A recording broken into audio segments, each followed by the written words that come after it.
Efectos nocivos del gas. En este módulo, profundizarás tus conocimientos sobre los gases y sus efectos en el organismo humano. Aprenderás que el oxígeno puede ser perjudicial, verás lo que es la borrachera de las profundidades y descubrirás las implicaciones de los efectos de los gases en la actividad subacuática y las técnicas que se aplican para prevenirlas.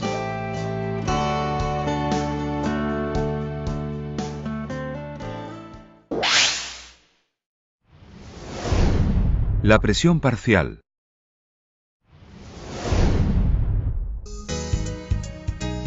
Hasta ahora hemos hablado del equipo de respiración autónoma dando por hecho que la botella contiene aire. En realidad no siempre es así, aunque generalmente al empezar nuestra carrera de buceadores la botella contiene solo aire.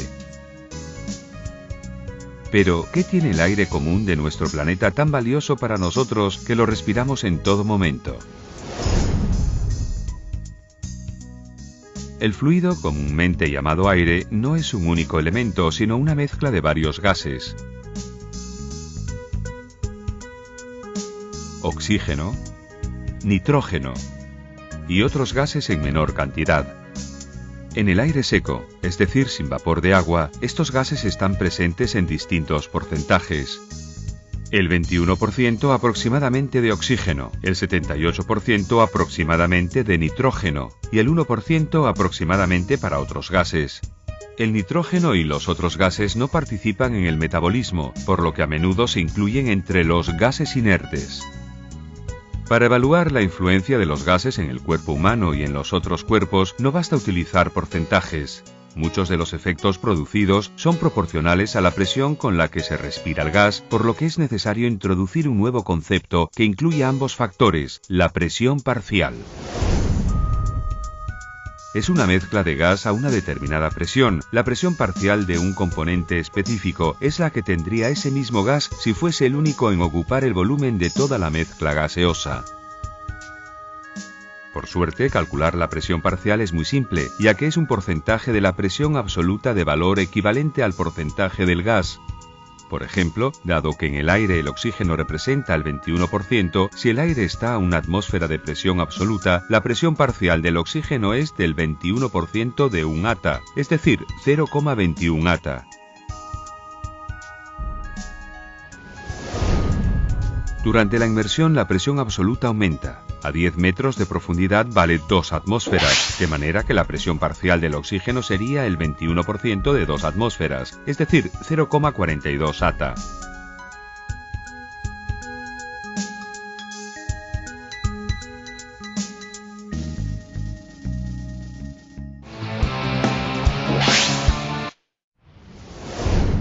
Límites del oxígeno. Entre los componentes del aire, el oxígeno es el único gas indispensable para nuestro metabolismo. ¿Por qué no llevamos solo este gas en las botellas de buceo? La respuesta es que el cuerpo humano acepta valores de presión parcial de oxígeno comprendidos en una franja bien determinada, por encima o por debajo de la cual este gas puede crear problemas.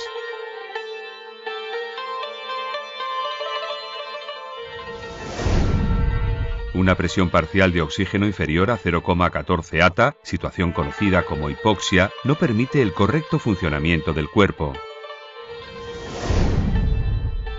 Por otra parte, exponiéndonos a un valor superior a 1,4 atm, situación llamada hiperoxia, podemos sufrir crisis convulsivas muy peligrosas en el agua, incluso al cabo de pocas decenas de minutos. Por lo tanto, si respirásemos oxígeno puro, no podríamos superar los 4 metros de profundidad para mantener el valor de su presión parcial por debajo de 1,4 atm.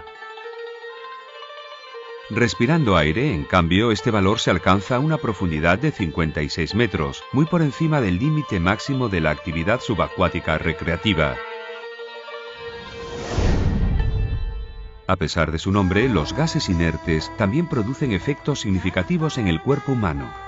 Respirar mezclas con presiones parciales de nitrógeno altas induce efectos narcóticos y eufóricos en el buceador, con pérdida de la destreza y disminución de la velocidad de los procesos cerebrales.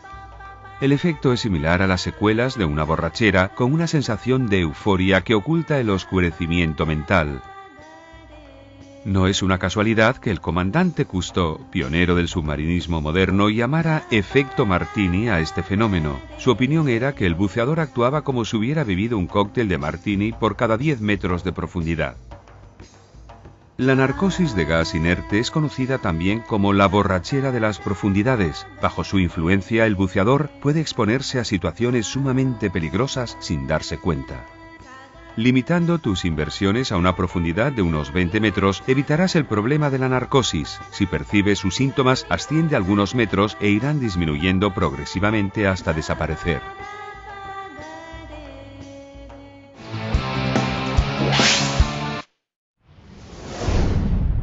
Aire contaminado.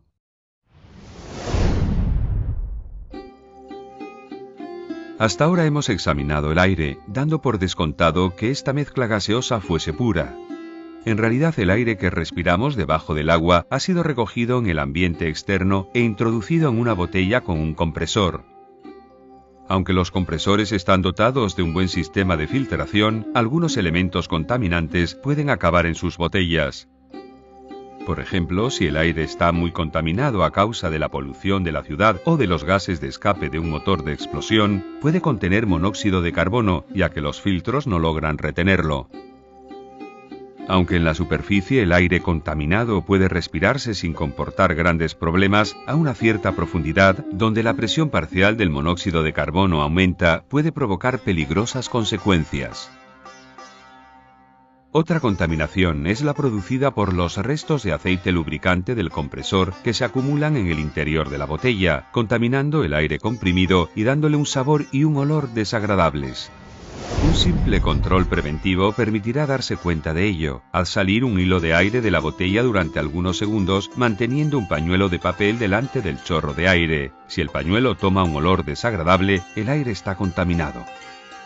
Si durante la inmersión te das cuenta de que el aire tiene mal sabor o si sientes náuseas, te mareas o te duele la cabeza, vuelve a la superficie con los procedimientos apropiados para respirar aire fresco.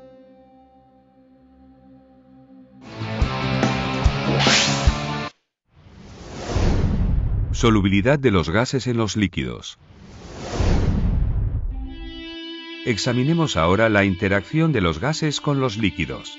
Cuando un gas entra en contacto con la superficie de un líquido, algunas de sus moléculas superan este umbral y se difunden en el líquido entrando en solución, como el azúcar cuando se disuelve en el agua. La cantidad de moléculas que pasa del gas al líquido depende de varios factores como el tiempo, la temperatura, la presión y el coeficiente de solubilidad. La solubilidad es el valor máximo de moléculas de un gas determinado que puede disolverse en un líquido. Alcanzado ese valor, el número de las moléculas de gas presentes en el líquido deja de aumentar. El líquido ha alcanzado la saturación. La solubilidad del gas no es constante, sino que aumenta, por ejemplo, al crecer la presión o reducirse la temperatura. Al aumentar la presión, una cantidad adicional de moléculas de gas va pasando al líquido hasta que este último alcanza la saturación en las nuevas condiciones de presión. Si en cambio disminuimos la presión, las moléculas del gas excedente se ven obligadas a abandonar el líquido. Un ejemplo cotidiano es la botella de agua mineral en la que un gas, el dióxido de carbono, se encuentra disuelto en el agua. Como la botella está cerrada a presión, al quitar el tapón, esta desciende repentinamente y las moléculas de gas excedentes abandonan el agua, agregándose en forma de burbujas. Si la botella está caliente, se forman muchas más burbujas que si está fría, dado que la solubilidad aumenta cuando la temperatura disminuye. Observa que si quitas el tapón lentamente, la cantidad de las burbujas que se forman es menor. Pero, ¿cómo influye todo esto en nuestra actividad subacuática? Nuestro cuerpo está formado por tejidos que absorben y ceden gas durante las fases de descenso y ascenso. Profundicemos ahora en este tema.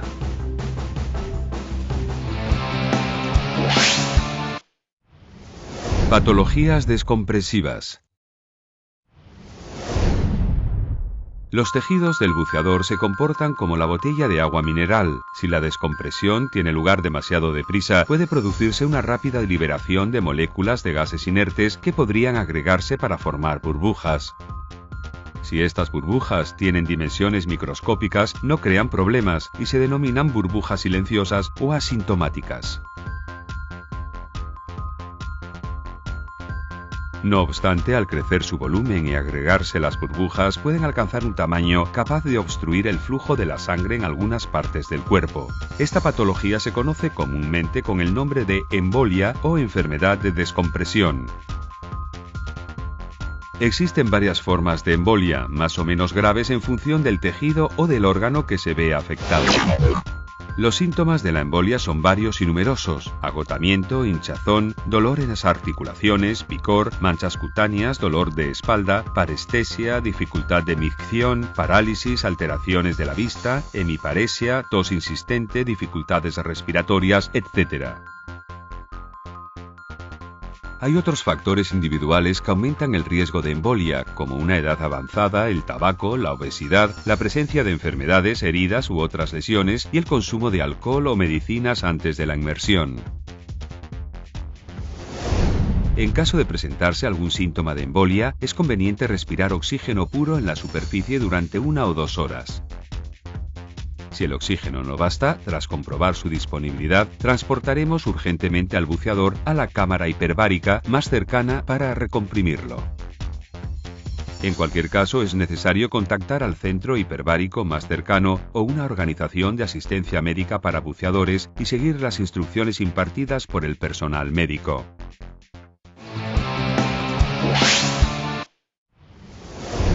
Prevención de la embolia.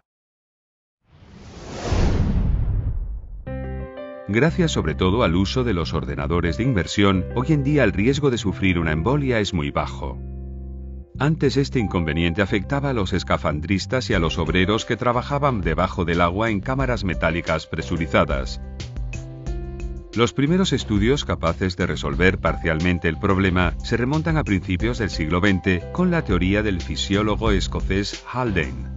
Su teoría se basa en una simulación matemática de absorción y liberación de gas que tiene como única variable la velocidad de difusión. Basándose en la teoría de Haldane y en las pruebas prácticas efectuadas en militares americanos, en la segunda mitad del siglo XX, la Marina americana redactó unas tablas que luego fueron adoptadas por los buceadores deportistas de todo el mundo.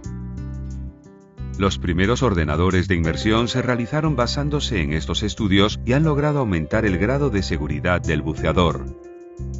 Recientemente se han desarrollado nuevos modelos científicos que examinan también el gas inerte presente bajo forma de microburbujas y estudian su formación y crecimiento. Estos modelos, todavía en fase de puesta a punto, permiten aumentar considerablemente los márgenes de seguridad de la inmersión.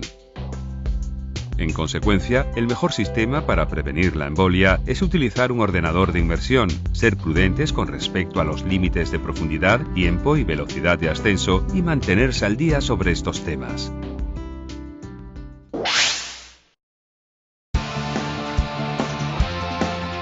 En el próximo módulo aprenderás los procedimientos para utilizar las tablas, aprenderás a utilizar el ordenador de inmersión, profundizarás en algunos procedimientos de seguridad y examinarás los comportamientos que se deben adoptar para prevenir la embolia en algunas situaciones particulares. ¡Hasta pronto!